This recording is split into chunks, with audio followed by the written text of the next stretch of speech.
Hello friends, good morning. Welcome to short study. So friends, let start your video. आज की topic है excretory system. इस excretory system उत्सर्जी तंत्र के बारे में आज हम जानेंगे। उत्सर्जी क्या है, उत्सर्जन क्या है। हानिकारक व विषैले पदार्थ को शरीर से बाहर करने की जो क्रिया है वो उत्सर्जन कहलाती है। अगर हम उत्सर्जन की बात करें तो रोज़ाना मर्रे में हम लोग भोजन ग्रहण करते हैं और उसमें से कुछ तो हमारे लिए लाभकारी होता है और कुछ हानिकारक होता है। हानिकारक और अपशिष्ट पदार्थों को हमारे शरीर से बाहर निकालने का जो कार्य करता है वो उत्सर्जी अंग करता है। उत्सर्जी अंग को एक्सक्रीटरी पार्ट्स कहते हैं। जिन अंगों के द्वारा हम विषैले पदार्थों को बाहर करते हैं उसे उत्सर्जी अंग कहते हैं। उत्सर्जी अंग में जैसे वृक्क के दो नाम और भी हैं, गुर्दा और इंग्लिश में इसको किडनी कहते हैं। त्वचा स्किन, यकृत लीवर, फेफड़ा लंग्स, इन सब के बारे में हम पढ़ेंगे, लेकिन आज के लेक्चर में सिर्फ हम वृक्क, गुर्दा और किडनी इन तीनों नाम से इस आकृति को जानते हैं, इसके बारे में पढ़ेंगे। मैंने एक डायग्राम आपके सामने बनाया हुआ है।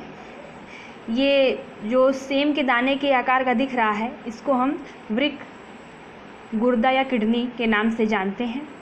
इन दोनों का वजन 140 ग्राम का होता है। चलिए इसके प्रारूप के बारे में थोड़ा जानते हैं।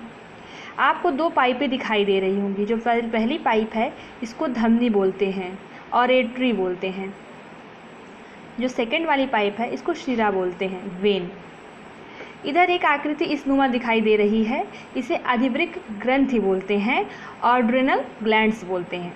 और ये दिख रहा है सेम के दाने के आकार का, इसको जो है हम इसके इस भाग को हम मेडुला बोलते हैं, कॉन्टेक्स। और तस्त्री नुमा जो आकार आपको दिखाई दे रहा है इसको पेपिला बोलते हैं। इसमें महीन महीन आपको छिद्र भी दिखाई दे रहे होंगे दाने के समान, इसको नेफ्रॉन बोलते हैं।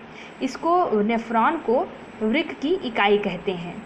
ये छनित्र का कार्य करती है। आगे का जो फिगर मैंने ये इस तरह बनाया हुआ है इसको मूत्र वाहिनी बोलते हैं। मूत्र को यूरिन बोलते हैं इंग्लिश में।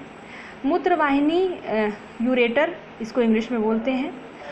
यहाँ पर मूत्राशय बना हुआ है, यहाँ पर मूत्र इकट्ठा होता है, यूरिन कलेक्ट होती है, इसको ब्लैडर बोलते हैं। और यहाँ से निकलता है इसे मूत्र मार्ग बोलते हैं, यूरेथ्रा बोलते हैं इंग्लिश में। हम जानेंगे हमारा जो वृक्क है, गुर्दा, वो किस तरीके से काम करता है। तो हम आपको बता दें, हर मनुष्य में, प्रत्येक मनुष्य में एक गुर्दा होता है और इन दोनों का वजन जो होता है वो 140 ग्राम का होता है। गुर्दा क्या कार्य करता है? डायलिसिस का कार्य करता है। डायलिसिस को हिंदी में अपोहन बोलते हैं। गुर्दा रक्त के प्लाज्मा को छानकर उसमें उपस्थित यूरिया, अमोनिया और यूरिक अम्ल आदि को प्रतिदिन 1 से 1.5 लीटर मूत्र के साथ बाहर कर देता है और इसी क्रिया को हम डायलिसिस बोलते हैं, अपोहन बोलते हैं। फिर से मैं रिपीट कर रही हूँ अगेन। गुर्दा जो है रक्त के प्लाज्मा को छानकर उसमें उपस्थित यूरिया, अमोनिया, यूरिक अम्ल आदि को प्रतिदिन 1 से 1.5 लीटर मूत्र के साथ बाहर कर देता है और इस क्रिया को डायलिसिस या अपोहन कहते हैं। अच्छा, ये छानता किससे है? छनित्र, नेफ्रॉन, इसके द्वारा ये इसको छानता है। गुर्दे में रक्त को छानने के लिए छनित्र नेफ्रॉन लगा होता है। नेफ्रॉन को गुर्दे की इकाई कहते हैं। प्रत्येक गुर्दे में नेफ्रॉन की संख्या कितनी होती है? तो करीब 10 लाख से 12 लाख एक गुर्दे में नेफ्रॉन की संख्या होती है। हम इस समय जब हमारे ये सिस्टम, गुर्दे का सिस्टम कुछ कमज़ोर पड़ जाता है या बुढ़ापे में ये काम करना बंद करता है तो हम कृत्रिम अपोहक को इस्तेमाल करते हैं, जिसका नाम डायलाइजन मशीन कहते हैं जिसको। गुर्दे में कभी कभी क्या होती है कि जो है पथरी हो जाती है। वो पथरी होती कैसे है? गुर्दे में बड़ी पथरी कैल्शियम ऑक्सीलेट, जिसका फार्मूला होता है CaC2O4 की वजह से होती है।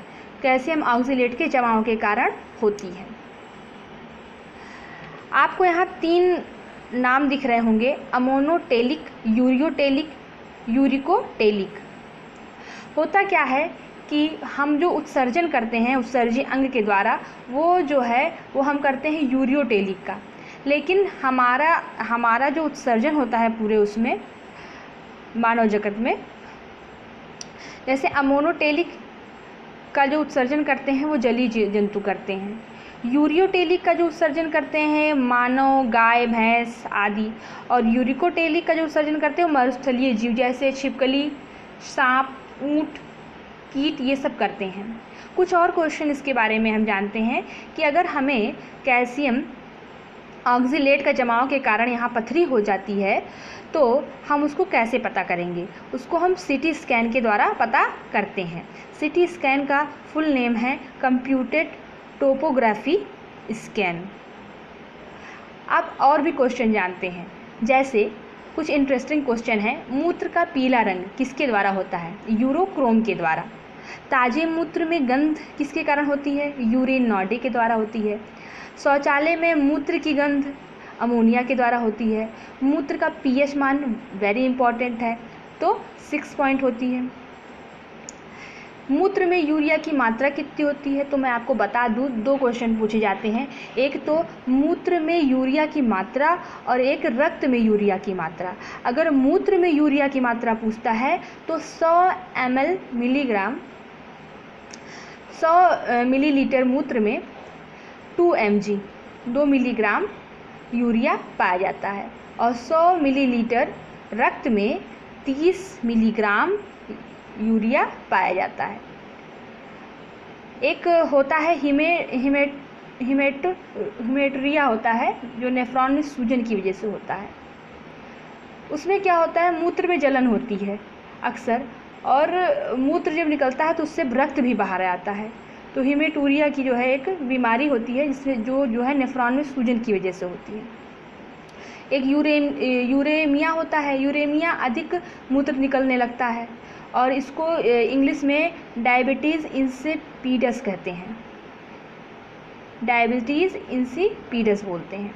मूत्र का कॉम्बिनेशन कैसे होता है? मूत्र में जल 95% होता है या 96% होता है, यूरिया 2% होती है, अमोनिया, यूरिक अम्ल, keratin, sodium phosphate, glucose, vitamin C, benzoic अम्ल आदि जो है 2% होता है। तो फ्रेंड्स, आज हम लोगों ने जाना वृक्क के बारे में, ये किस तरीके से काम करता है। यहाँ से ये छनित्र होता है, रक्त प्लाज्मा यहाँ से यहाँ पर आता है, यहाँ से छनित्र होता है रक्त के प्लाज्मा से यूरिया और अमोनिया, और इस तरीके से ये यहाँ पर मूत्र वाहिनी में से होता हुआ मूत्राशय में इकट्ठा होता है, और 1 से 1.5 लीटर मूत्र मार्ग से अमोनिया यूरिया बाहर हो जाता है। Thank you.